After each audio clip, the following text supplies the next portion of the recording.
तो दोस्त ये कहानी है एक ऐसे दरिंदे की जो कि सिर्फ खूबसूरत लड़कियों को ही मारता है। सिर्फ मारता नहीं है बल्कि उनके बाल काट कर उन्हें बिना कपड़ों के शहर के बीचों बीच छोड़ देता है। ये ऐसा इसलिए करता है ताकि ये इन लड़कियों की स्किन से दुनिया का सबसे बेहतरीन परफ्यूम बना सके। अब पूरे शहर में एक एक कर लड़कियां खत्म होने लगी। लोगों के मन में दहशत इतनी बुरी तरह फैल गई कि अब कोई भी अपने घर से बाहर निकलने के लिए तैयार नहीं था। लाखों का व्यापार करने वाला यह शहर पूरी तरीके से वीरान हो गया। लोगों के सारे प्रयास करने के बाद भी ये मौतें नहीं रुकती और इस बार थी इस दरिंदे के निशाने पर पेरिस की सबसे अमीर और खूबसूरत लड़की। उसके पास तक जाना मानो नामुमकिन सा था, लेकिन ये फिर भी किसी भी तरह इसे पकड़ना चाहता है और यही वजह बनी कि ये पकड़ा गया। इस दरिंदे का नाम था ग्रेनोइल। इसके पास एक ऐसी अजीब सी शक्ति थी कि वो कितनी भी दूर रखी वस्तु को आराम से सूंघ लेता था। यहाँ तक कि ये ऐसी चीजें भी सूंघ लेता था जिन्हें सूंघना इम्पॉसिबल है। एक तरीके से इसके पास दुनिया की सबसे पावरफुल नाक थी। खैर अब इसे पकड़कर एक जेल में रखा गया था। आज इसके पास कुछ गार्ड्स आकर इसे कुत्तों की तरह घसीटते हुए बाहर बालकनी में सभी शहर वालों के पास ले जाते हैं। सभी इसे देखकर बुरी तरह पागल हो गए। वो कहने लगे कि इस दरिंदे को अभी मार दो वरना हम इसे मार देंगे। यहाँ ग्रेनोइल को पूरे 2 दिन बाद फांसी की सजा सुनाई गई। उसे जब तक उस फंदे पर लटकाया जाएगा तब तक उसकी बॉडी को कीड़े ना खा जाएं। लेकिन दोस्तों ग्रेनोइल हमेशा से ऐसा नहीं था। इसका ऐसा करने के पीछे एक बहुत ही दर्द भरी कहानी है। तो चलिए जानते हैं कि आखिर इसकी एक कहानी क्या है। तो कहानी की शुरुआत में हम ग्रेनोइल के बचपन का सीन देखते हैं, जहाँ पेरिस में ग्रेनोइल की मॉम एक फिश मार्केट में काम करती थी। आज अचानक ही उनके पेट में दर्द उठता है। वो वहीं पर ग्रेनोइल को जन्म देती हैं। उन्होंने पैदा होते ही ग्रेनोइल को कचरे में फेंक दिया। इससे पहले भी ये अपने 4 बच्चों को मार चुकी थी, लेकिन यह ग्रेनोइल इस फिश मार्केट की गंध सूंघ कर चिल्ला उठता है। बाहर खड़े सभी लोग इसे देख लेते हैं। वो समझ जाते हैं कि ये औरत अपने बच्चे को मार रही है और बस इसी वजह से ग्रेनोइल की मॉम को सजाए मौत दी जाती है। इसके बाद ग्रेनोइल को कानूनी तौर पर एक अनाथालय में भेज दिया जाता है। उस अनाथालय को संभालने वाली थी एक औरत जिसका नाम था मैडम गेलार्ड। उनके पास अब और ज्यादा बच्चों को रखने की जगह नहीं थी। पहले ही उनके अनाथालय में बहुत सारे बच्चे थे, लेकिन वो गवर्नमेंट के खिलाफ भी नहीं जा सकती, इसलिए उन्हें ना चाहते हुए भी ग्रेनोइल को यहाँ पर रखना पड़ता है। वो उसे कुछ बच्चों के बिस्तर पर एडजस्ट करा देती हैं, लेकिन वो बच्चे जिन्हें पता था कि ग्रेनोइल की वजह से उनकी सारी चीजें अब बढ़ जाएंगी, ये सोचकर वो बच्चे वहाँ पर ग्रेनोइल को मारने की कोशिश करते हैं। लेकिन इससे पहले कि वो ग्रेनोइल को मार पाते, मैडम गेलार्ड वहाँ पर आ जाती हैं। इस तरह ग्रेनोइल मरने से बचा। खैर अब धीरे धीरे ग्रेनोइल बड़ा हुआ, लेकिन 5 साल का होने के बाद भी ग्रेनोइल बोलना नहीं सीख पाया। उसके अंदर एक अजीब सी आदत थी। वो हर चीज को अजीब तरीके से सूंघता, मानो कि जैसे हर चीज उसे एक नया एहसास कराती है, चाहे तो फिर वो अच्छी हो या फिर बुरी। अब जैसे जैसे ग्रेनोइल और बड़ा हुआ तो उसने बोलना भी सीख लिया और अब तो उसके सूंघने की एबिलिटी और भी ज्यादा बढ़ गई। वो कहीं दूर की चीजों को भी सूंघकर बता देता था कि वो चीज क्या है और वो कहाँ रखी है। खैर अब जब ग्रेनोइल 13 साल का हुआ तो मैडम गेलार्ड के पास उसे रखने के लिए जगह नहीं थी, इसलिए वो उसे एक चमड़े के व्यापारी को बेच देती हैं। लेकिन जब वो पैसे लेकर यहाँ से जा रही थी तब उनके ऊपर कुछ चोर हमला करके उन्हें लूट कर उन्हें मार देते हैं। अब ग्रेनोइल उस टैनरी यानी चमड़ा फैक्ट्री में काम करना शुरू कर देता है। उस टाइम टैनरी में काम करने वाले लोगों की उम्र मुश्किल से 5 साल होती थी, क्योंकि जहां वो काम करते थे वहाँ खतरनाक केमिकल और बहुत सी ऐसी चीजें मौजूद थी जो कि जल्दी इंसान को मार दें। ग्रेनोइल उस टैनरी में दिन के 16 घंटे काम करता, चाहे तो फिर ठंड हो या फिर गर्मी। ग्रेनोइल यही कई सालों तक काम करता रहा। एक दिन इसका मालिक इसके पास आकर इसे शहर चलने के लिए कहता है, तब ग्रेनोइल भी शहर चलने के लिए तैयार हो गया। इसके बाद जब भी लोग शहर जाते हैं तो शहर पहुंचकर मानो ग्रेनोइल जैसे खो ही गया। उसने ऐसी अलग अलग खुशबू पहले कभी नहीं सूंघी। वहाँ अलग अलग फूल पत्तियाँ, अलग अलग कपड़े, अलग अलग खाने की हजारों खुशबुएं उस माहौल में फैली हुई थी। ग्रेनोइल का मालिक यहाँ पर एक दुकानदार को चमड़ा बेचने के लिए आया था। अब तभी यहाँ ग्रेनोइल परफ्यूम की खुशबू को सूंघता है। वो जब उसे सूंघता हुआ उसकी दुकान के पास जाता है तो वो देखता है कि यहाँ लोग अलग अलग परफ्यूम खरीद रहे हैं। अब तभी उसका दुकानदार एक औरत को अपना स्पेशल परफ्यूम सूंघाता है, जिसे सूंघकर वो औरत कहने लगी कि आप एक आर्टिस्ट हो। अब तभी वहाँ ग्रेनोइल को इससे भी पावरफुल खुशबू आती है। वो उसे सूंघकर उसकी तरफ खिंचा चला गया। दरअसल ये खुशबू एक खूबसूरत लड़की की थी जो कि यहाँ पर फल बेच रही थी। ग्रेनुइल उसके पीछे पीछे जाता है और उसके पास जाकर वो उसकी खुशबू सूंघने लगा। लेकिन तभी वो लड़की अपने पीछे ग्रेनुइल को देखकर डर जाती है। वो उससे कहती कि क्या तुम्हें कुछ चाहिए। तब ग्रेनुइल कुछ भी नहीं बोलता और सिर्फ शून्य रहकर खड़ा रहता है। वो लड़की बड़े ही प्यार से उसे कुछ फल देती है, लेकिन फल लेने की बजाय ग्रेनुइल उसके हाथ को पकड़कर सूंघने लगा। ये देखकर वो लड़की डर कर यहाँ से भागकर अपने घर चली जाती है। लेकिन ग्रेनुइल अभी भी उसका पीछा नहीं छोड़ता। वो उसके पीछे पीछे उसके घर तक आ जाता है। अब जब वो अकेली बैठी थी तब ग्रेनुइल उसके पास जाकर उसकी बॉडी की खुशबू को सूंघने लगा। उस लड़की ने अपने पीछे जब ग्रेनुइल को देखा तो वो डर कर चिल्लाने लगी, लेकिन ग्रेनुइल अपने हाथों से उसका मुंह बंद कर लेता है। इतने में ही ऊपर से कपल भी आ रहा था।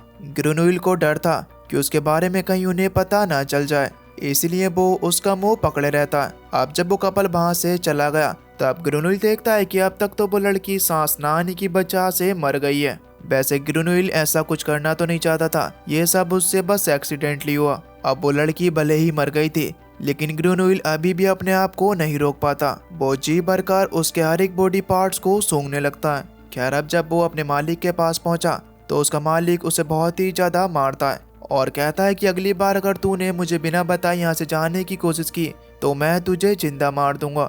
उस रात ग्रेनुइल सो नहीं पाया, इसलिए नहीं कि वो पिटा था, बल्कि इसलिए कि वो उस लड़की की खुशबू को बुला नहीं पा रहा था। उस लड़की की खुशबू ने उसके लिए ये तो क्लियर कर दिया था कि उसका जन्म किस लिए हुआ है। उसे लग रहा था कि वो इस दुनिया की सबसे बेहतरीन खुशबू को पकड़ने और उसे सालों तक कैद करने के लिए पैदा हुआ है। उन दिनों पेरिस में 10 परफ्यूमर हुआ करते थे और उन्हीं में से एक थे बाल्दीनी। वो पिछले 30 सालों से यही काम कर रहे थे।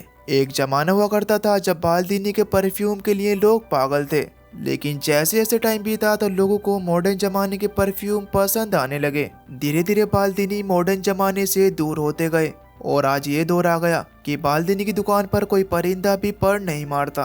बाल्दीनी ऐसी अपनी दुकान पर बैठे रहते थे, लेकिन मुश्किल से उनकी दुकान पर एक कस्टमर आता था। इन दिनों पेरिस में एक परफ्यूम बहुत ही ज्यादा फेमस हो रहा था। ये वही परफ्यूम था जिसे हमने थोड़ी देर पहले देखा था। अब जब बाल्दीनी इस परफ्यूम को सूंघता है तो वो भी इसकी तारीफ किए बिना नहीं रह पाता। बाल्दीनी पता लगाने की कोशिश करता है कि इस परफ्यूम में क्या क्या मिला हुआ है, जिससे पता करके वो भी इससे बेहतर परफ्यूम बना सके। लेकिन बहुत कोशिश करने के बाद भी वो इसका पता नहीं लगा पाता। थक हार कर वो वहीं पर सो जाता है, लेकिन तभी उसे अपने डोर को नॉक करने की आवाज आती है। जब वो जाकर चेक करता है तो वो था ग्रेनुइल, जो कि उसके यहाँ बकरी की खाल देने के लिए आया था। बाल्दीनी उसे अंदर आने के लिए कहता है। अंदर आते वक्त ग्रेनुइल यहाँ पर रखी हर एक चीज की खुशबू को महसूस कर रहा था। खैर अब चमड़े की जांच करने के बाद बाल्दीनी यहाँ से जाने लगा, लेकिन तभी ग्रेनुइल उसे रोककर उससे कहता है कि क्या तुम इससे वो जो फेमस परफ्यूम है उसे बनाने वाले हो। तब बाल्दीनी कहता है कि हाँ। ग्रेनुइल कहता है कि उसके लिए इसकी कोई भी जरूरत नहीं है, अगर तुम चाहो तो मैं यहाँ पर रखी चीजों से उस परफ्यूम को बना सकता हूँ। तब बाल्दीनी कहता है कि तुम वो भी परफ्यूम बनाओगे, आखिर तुम परफ्यूम के बारे में जानते क्या हो। लेकिन वह ग्रेनुइल अपने सूंघने की शक्ति से एक एक कर बोतल निकालकर उन सारी चीजों को मिलाकर एक परफ्यूम बना देता है। अब जब बाल्दीनी ने उस परफ्यूम को चेक किया तो ये बिल्कुल वही फेमस परफ्यूम था। बाल्दीनी ये देखकर हैरान रह गया। वो कहता है कि ये बिल्कुल वही परफ्यूम है। तब ग्रेनुइल कहता है कि मेरे हिसाब से तो ये परफ्यूम उतना खास नहीं है, मैं चाहूँ तो इससे भी कई गुना अच्छा परफ्यूम बना सकता हूँ। इसके बाद ग्रेनुइल ने वहां पर रखी चीजों को एक के बाद एक मिलाकर उनसे एक परफ्यूम तैयार किया। वो इस परफ्यूम को बाल्दीनी को चेक करने के लिए कहता है, लेकिन तभी बाल्दीनी उससे कहता है कि तुम यहाँ से जाओ, अभी मेरा इसे चेक करने का मूड नहीं है। तब ग्रेनुइल उस परफ्यूम को वहीं रखकर बाहर जाने लगा। बाहर जाने से पहले ग्रेनुइल बाल्दीनी से कहता है कि ये मत समझना कि मैं तुम्हारे पास काम मांगने आया था, मैं तो सिर्फ आपसे ये सीखना चाहता हूँ कि किसी भी चीज की खुशबू को किस तरीके से कैद किया जाता है। ये कहकर वो वहां से चले आता है। खैर अब जब बाल्दीनी अंदर आकर ग्रेनुइल के उस परफ्यूम को चेक करता है तो उसके पूरी तरीके से होश उड़ गए, क्योंकि उसने अपनी पूरी जिंदगी में इससे बेहतरीन परफ्यूम आज तक नहीं सूंघा। बाल्दीनी ये समझ चुका था कि ये लड़का उसकी सफलता की चाबी बन सकता है, इसीलिए वो अगले दिन ही ग्रेनुइल की टैनरी में जाकर उसके मालिक से उसके 5 गुना दामों में उसे खरीद लेता है। अब जिस दिन ग्रेनुइल यहाँ से जाता है उसी दिन उसके मालिक की भी मौत हो जाती है। खैर अब क्या था, ग्रेनुइल और बाल्दीनी मिलकर एक के बाद एक बेहतरीन परफ्यूम बनाते हैं और पूरे पेरिस में अब सिर्फ बाल्दीनी के परफ्यूम के ही चर्चे थे। कोई दूसरा परफ्यूमर अब बाल्दीनी के आसपास तक नहीं था। खैर एक दिन बाल्दीनी ग्रुनोइल को परफ्यूम के बारे में समझाता है। वो कहता है कि एक परफ्यूम को बनाने में टोटल 12 नोट्स की जरूरत होती है, जिन्हें 3 कोड में बांटा गया है। पहला होता है हेड कोड, यानी परफ्यूम का पहला इंप्रेशन, जो कि सिर्फ कुछ मिनटों तक ही रहता है। दूसरा होता है हार्ट कोड, जो कि परफ्यूम की थीम है, ये कई घंटों तक अपनी पहचान छोड़ता है। और तीसरा होता है बेस कोड, जो कि परफ्यूम की जान है, ये परफ्यूम की खुशबू को कई दिनों तक बनाए रखता है। खैर बाल्दीनी आगे बताता है कि प्राचीन मिस्र के लोग ऐसा मानते थे कि अगर कोई 13 नोट बना ले तो उसके मिश्रण से एक ऐसा परफ्यूम बनेगा जिसे सूंघते ही लोग मानो स्वर्ग में पहुंच जाएंगे, लोग अपना होश आवास खो देंगे, ये दुनिया का सबसे बेहतरीन परफ्यूम होगा। ये जो बातें हैं मैं सिर्फ ऐसे नहीं कह रहा हूँ, बल्कि ऐसा सच में एक बार हुआ था। मिस्र के लोगों को ऐसा परफ्यूम मिला था जिसे सूंघकर लोग मदहोश हो गए थे, पर अफसोस आज तक कोई भी उस 13वें नोट को नहीं बना पाया। ग्रेनोइल यहाँ मन में सोच रहा था कि वो इस 13वें नोट को बना सकता है। खैर अब जब ग्रेनोइल रात को सोने के लिए जाता है तब उसे उसी लड़की के सपने आ रहे थे।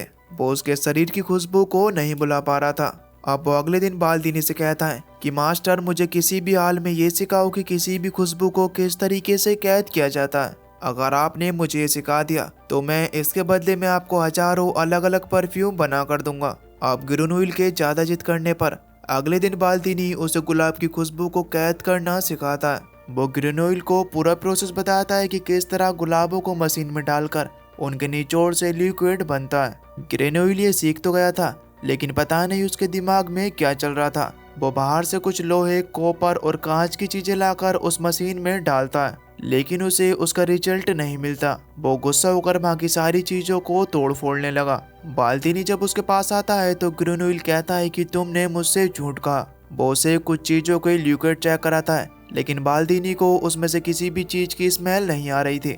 बाल्दीनी देखता है कि ग्रेनोइल लोहे, कांच, कॉपर और कुछ भी उल्टी सीधी चीजों की स्मेल कैद करने की कोशिश कर रहा था। बाल्दीनी ने देखा कि वो एक बिल्ली के साथ भी ऐसा ही कर रहा था। बाल्दीनी गुस्से से कहता है कि क्या तुम एक बिल्ली से परफ्यूम बनाने वाले थे? तब ग्रेनोइल कहता है कि नहीं। यह कहकर वो वहीं पर बेहोश हो जाता है। खैर अब अगले दिन डॉक्टर को बुलाया जाता है। डॉक्टर बाल्दीनी को बताता है कि इसके साथ ये सब लंबे समय से टैनरी यानी चमड़ा फैक्ट्री में काम करने की वजह से हो रहा है, ये धीरे धीरे मर रहा है। खैर अब जब ग्रेनोइल को होश आता है तो वो बाल्दीनी से एक ही सवाल पूछता है कि क्या खुशबू को प्रिजर्व करने का कोई और तरीका नहीं है? तब बाल्दीनी कहता है कि तरीका तो है, लेकिन मैं इस चीज को तुम्हें नहीं सिखा सकता। ये चीज तुम्हें ग्रास नाम की एक जगह पर सीखने के लिए मिलेगी।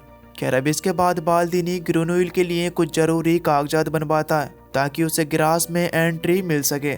इसके बदले में ग्रेनोइल बाल्दीनी को परफ्यूम्स बनाने के कुछ नए नए फॉर्मूले बताता है। अब अगले दिन बाल्दीनी राजी राजी ग्रेनोइल को अपने घर से विदा कर देता है। बाल्दीनी बहुत ही खुश था क्योंकि अब उसके पास उसके अगले कई सालों का प्लान था। लेकिन जिस रात ग्रेनोइल ने बाल्दीनी को छोड़ा उसी रात बाल्दीनी की बिल्डिंग ढह जाती है और इस तरह उसकी भी मौत हो गई।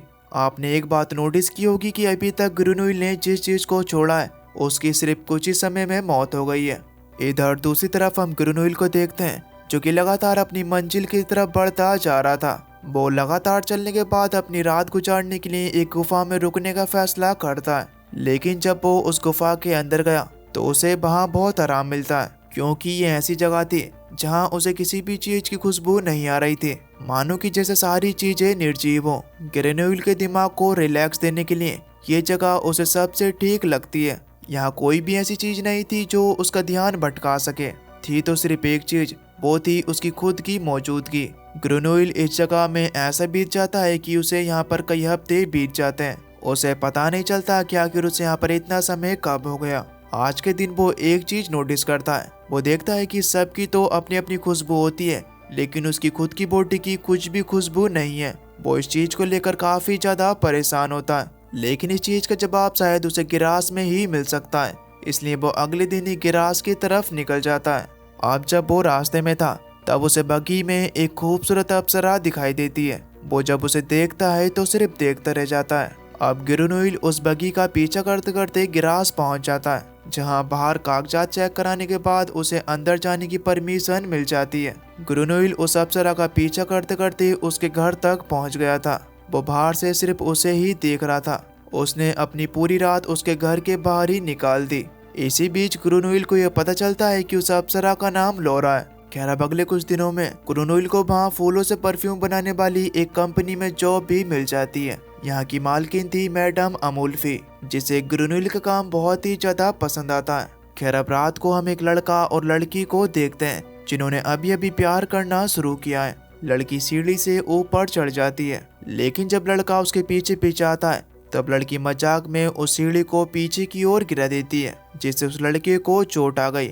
ये चीज उस लड़के को बिल्कुल भी ठीक नहीं लगती और वो गुस्से में यहाँ से चला जाता है। आप तभी थोड़ी देर में उस लड़की को वहाँ किसी के आने की आवाज सुनाई देती है। वो लड़की समझती है कि ये वही लड़का है, लेकिन वो था ग्रुनोइल। अगले दिन हम देखते हैं कि उस लड़की की लाश उस टैंक में जिसमें फूलों को उबालकर उनसे उनकी खुशबू निकाली जाती थी।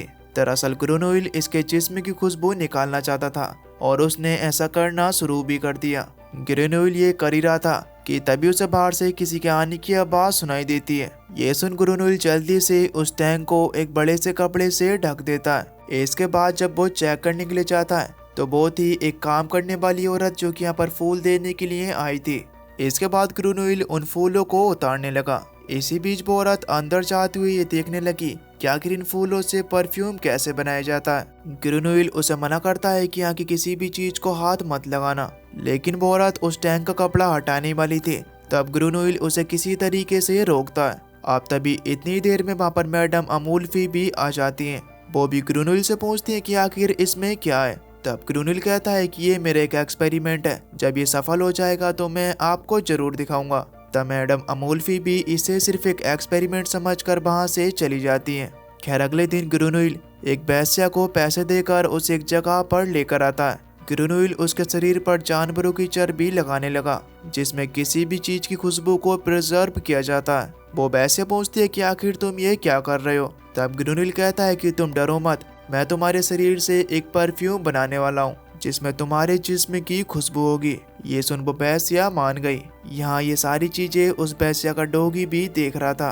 खैर अब जब ग्रुनोइल अपना कुछ सामान निकाल रहा था तब उस वेश्या की नजर ग्रुनोइल के चाकू पर पड़ती है। ये देखकर वो डर कर वहाँ से जाने लगी, लेकिन ग्रुनोइल उसे चाकू मारकर उसे वहीं पर मौत की नींद सुला देता है। इसके बाद वो पहले तो उसके बालों को काटता है और फिर उसके शरीर पर उस चर्बी की एक मोटी लेयर लपेट देता है। अब कई घंटों का इंतजार करने के बाद उस वेश्या की खुशबू उस चर्बी में आ गई थी। ग्रुनोइल बड़ी संभाल कर अपने चाकू से उस चर्बी को उसके शरीर से उतारता है। इसके बाद वो अपने ठिकाने पर आकर सेटअप करता है और उस चर्बी को कुछ देर तक उबालता है, जिससे उसकी खुशबू निकल आती है। खैर अगले दिन जब उस वेश्या की लाश मिलती है तब सभी बहुत परेशान थे, लेकिन किसी को ये भनक तक नहीं थी कि ये ग्रुनोइल ने किया है। ग्रुनोइल यहाँ उस वेश्या के शरीर से बना परफ्यूम अपने हाथ पर डालता है। तब उस वेश्या का डॉगी अपनी मालकिन की खुशबू सूंघकर ग्रुनोइल के पास आ जाता है। ये देखकर ग्रुनोइल समझ गया कि अब वो किसी की भी खुशबू को कैद कर सकता है। अब ग्रुनोइल ने फैसला कर लिया है कि वो पूरे 13 नोट्स बनाएगा। उनमें से एक नोट तो बना लिया है, लेकिन अभी पूरे 12 नोट्स और बनाने हैं। खैर अगली रात लोरा का बर्थडे था। सभी लोग इसे सेलिब्रेट कर रहे थे और ग्रुनोइल भी यहाँ पर छुप कर ये सब देख रहा था। ये सभी लड़कियां बर्थडे की खुशी में ये डिसाइड करती हैं कि ये सभी पास की भूल भुलैया में जाकर खेलेंगी। इसके बाद लोरा के साथ ये सभी लड़कियां उस भूल भुलैया में चली जाती हैं।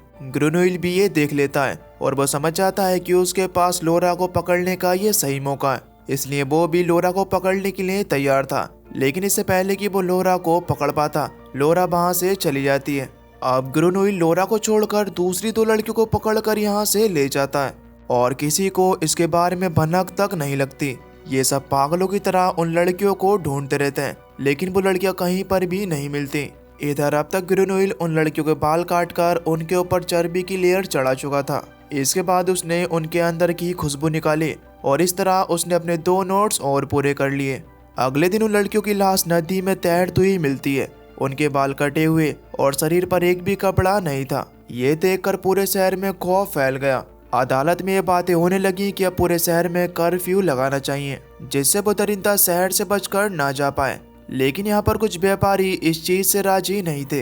वो कहते हैं कि अगर ऐसा हुआ तो पूरे शहर का बिजनेस ठप पड़ जाएगा और हम ऐसा होने नहीं दे सकते। लॉरा के डैड यहाँ पर उन्हें बहुत समझाने की तो कोशिश करते हैं, लेकिन वो नहीं मानते और इसका नतीजा ये निकला कि एक और लड़की गायब हो गई। अगले दिन एक बकरी चराने वाली लड़की गायब हो जाती है और उसकी लाश बीच मैदान में मिली। ना तो उसके सर पर बाल थे और ना ही शरीर पर कपड़े। अब तक सब बुरी तरह डर चुके थे और अब इस शहर में कर्फ्यू भी लागू कर दिया जाता है, लेकिन मौतें तो अभी भी नहीं रुकती।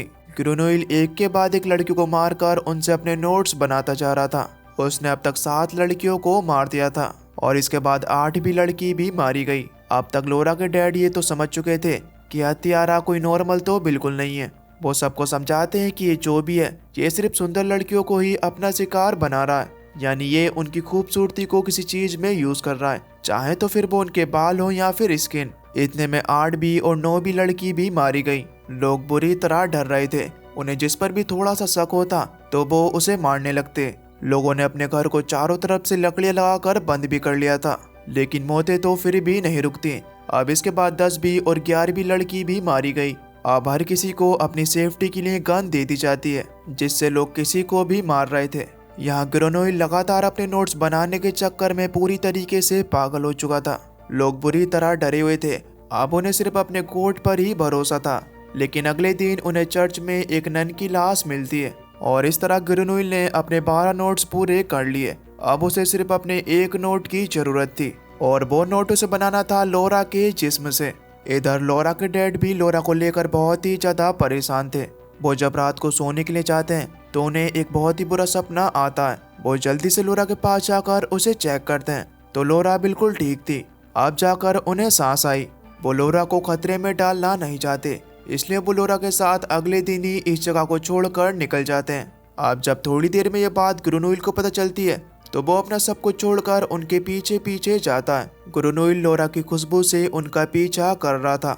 इधर दूसरी तरफ उस बैसिया का डॉग ग्रेनोइल के ठिकाने पर जाकर मिट्टी खोदने लगा। उस जगह से लड़कियों के कपड़े और बाल निकलते हैं। पुलिस आकर जब देखती है तो वहाँ पर सभी लड़कियों के बाल और कपड़े थे। अब यहाँ पर सभी को ये पता चल चुका था कि ये सारी मौतें ग्रेनोइल ने ही की हैं। इधर ग्रेनोइल उस जगह पर पहुंच जाता है जहाँ पर लोरा और उसके डैड आए थे। खैर अब रात को जब लोरा सोने के लिए चाहती है तब मौका देकर ग्रेनोइल चुपके से लोरा के रूम के अंदर चला जाता है। अगली सुबह जब लोरा के डैड लोरा के रूम में जाते हैं तब उन्हें वही चीज देखने के लिए मिलती है जो वो देखना नहीं चाहते थे। ग्रेनोइल ने लोरा को मार दिया था। इधर ग्रेनोइल जिसने लोरा के शरीर से अपनी आखिरी नोट भी बना ली। इसके बाद जब वो उन सभी नोट्स को मिलाता है तब उससे वही परफ्यूम बनता है जैसा वो बनाना चाहता था। लेकिन अब तभी वहाँ पर पुलिस आकर उसे चारों तरफ से घेर लेती है। वो अब पकड़ा गया। इसके बाद उसे बहुत ही ज्यादा टॉर्चर करके उससे पूछा जाता है कि आखिर तूने उन लड़कियों को क्यों मारा।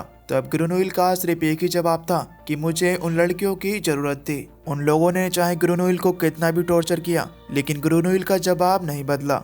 खैर अब कहानी वहीं पर पहुंचती है जो चीज हमने स्टार्टिंग में देखी थी। ग्रेनोइल को आज फांसी दी जाने वाली थी। यहाँ पर शहर के सभी लोग सब कुछ छोड़कर सिर्फ ग्रेनोइल को मरता हुआ देखने के लिए आए थे। वो देखना चाहते थे कि आखिर वो दरिंदा किस तरीके से तड़पेगा। खैर अब जब जेलर ग्रेनोइल को लेने के लिए पहुंचा तब मौका पाकर ग्रेनोइल ने अपने परफ्यूम की बोतल खोल दी।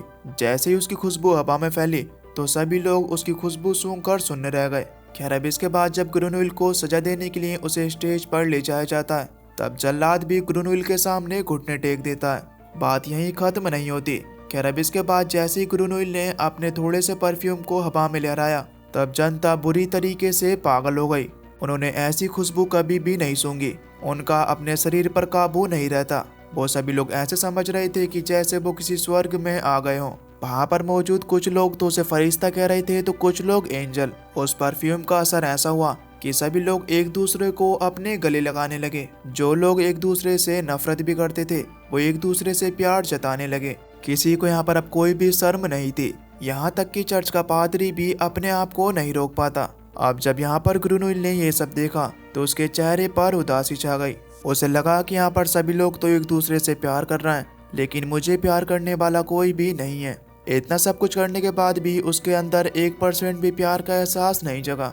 अब तभी ग्रेनोइल को भाई पहले वाली लड़की याद आती है। ग्रेनोइल ने जब उसे देखा था तो सच में उसे उससे प्यार हो गया था। वो इस बात को लेकर रो पड़ा कि अगर वो गलती से उसे उस दिन नहीं मारता तो आज वो शायद उसके साथ होती। अब तभी लोरा के डैड अपनी तलवार लेकर ग्रेनोइल के पास आते हैं। वो कहते हैं कि तू सबको तो धोखा दे सकता है लेकिन मुझे नहीं। क्रूनोइल वहाँ पर अपने घुटने टेक देता है और कहता है कि लो मुझे मार डालो, मैं किसी के प्यार के लायक नहीं हूँ। लेकिन जैसे ही वो खुशबू लोरा के डैड तक पहुंची तो तभी लोरा के डैड भी रोने लगे। वो कहने लगे कि तू तो मेरा बेटा है। खैर अब जैसे ही कुछ घंटे बाद उस जादुई परफ्यूम का असर खत्म हुआ तो सभी लोग एक दूसरे को सिर्फ देख ही रहे थे। उन्हें नहीं पता कि आखिर यहाँ पर क्या हुआ। अब यहाँ के लोग एक बार फिर से इस केस के बारे में जानने की कोशिश करते हैं और इस बार शक जाता है क्रूनोइल के साथ काम करने वाले एक आदमी पर। उसे पकड़ा गया और उसे कुछ घंटों बाद फांसी दे दी गई और बस ये मामला यहीं पर बंद कर दिया गया। क्रूनोइल की सजा किसी और को मिल गई। इधर दूसरी तरफ हम क्रूनोइल को देखते हैं जो कि लगातार बढ़ता जा रहा था। वो जा रहा था पेरिस की तरफ और उसके पास अभी भी इतना परफ्यूम था कि वो चाहे तो पूरी दुनिया को कब्जे में कर सकता था। वो चाहता तो उसे दौलत, पावर, सब कुछ मिल सकता था, लेकिन अभी भी उसके अंदर कुछ खालीपन है। उसे उस लड़की का प्यार नहीं मिला। वो जीत कर भी हार चुका था और यही चीज उसे अंदर से तोड़ रही थी। इसीलिए अब वापस से उसी जगह पर लौट जाता है जहां उसका जन्म हुआ था, भाई फिश मार्केट, जहां पर 1000 तरीके की बदबुएं फैली हुई थी। उसने वहां पर अपने परफ्यूम को खोला और इसके बाद उसने पूरी शीशी अपने ऊपर गिरा ली। और फिर इसके बाद क्या था आप जरा सोच के देखो। जब उसने एक बूंद परफ्यूम का यूज किया था तो आसपास के सभी लोग पागल हो गए थे। अब जब उसने पूरी शीशी अपने ऊपर डाल ली तो क्या हो सकता है। वहां पर मौजूद आसपास के जितने भी लोग थे वो उसे देखकर बुरी तरीके से पागल हो गए। वो उसकी बॉडी से इतनी बुरी तरीके से आकर्षित हो रहे थे कि उन्होंने कुछ भी नहीं देखा और सीधा जाकर उसके ऊपर हमला कर दिया। वो लोग किसी कैनिबल की तरह बुरी तरीके से उसके शरीर को नोच नोच कर उसे खा जाते हैं और बस देखते देखते उन्होंने उसकी पूरी बॉडी को कुछ ही देर में सफा चट कर दिया। वहां पर रह जाते हैं तो सिर्फ क्रूनोइल के कपड़े। और इस तरह हुआ क्रूनोइल का अंत। दोस्तों ये कहानी हमें सिखाती है कि हर किसी के बड़े बड़े सपने होते हैं, लेकिन इसका मतलब ये नहीं है कि तुम उन सपनों को पूरा करने के लिए कुछ भी करोगे। क्रूनोइल ने भी यही गलत किया कि उसने लोगों को मारा। उसके दिमाग पर बहुत सवार था कि उसे किसी भी तरीके से वो 13 नोट बनाकर दुनिया का सबसे बेहतरीन परफ्यूम बनाना है। लेकिन अगर फिर परफ्यूम बन भी गया तो उसे पता चला कि असली खुशी तो उसकी परफ्यूम है ही नहीं। तो हमें अपने सपने पूरे करने के लिए चाहे टाइम लगे, लेकिन हमें हमेशा सही रास्ता चुनना चाहिए। तो दोस्तों बस यही थी परफ्यूम मूवी की कहानी। तो आपको ये मूवी कैसी लगी हमें नीचे कमेंट करके जरूर बताना। और अगर आप चैनल पर नए हो तो प्लीज चैनल को सब्सक्राइब कर बेल नोटिफिकेशन को ऑल पर सेलेक्ट कर देना ताकि अगली वीडियो की नोटिफिकेशन आपके पास सबसे पहले आ सके। तो चलिए मैं मिलता हूँ आपको न्यू इंटरेस्टिंग वीडियो में। तब तक के लिए till then take care, love you, bye bye.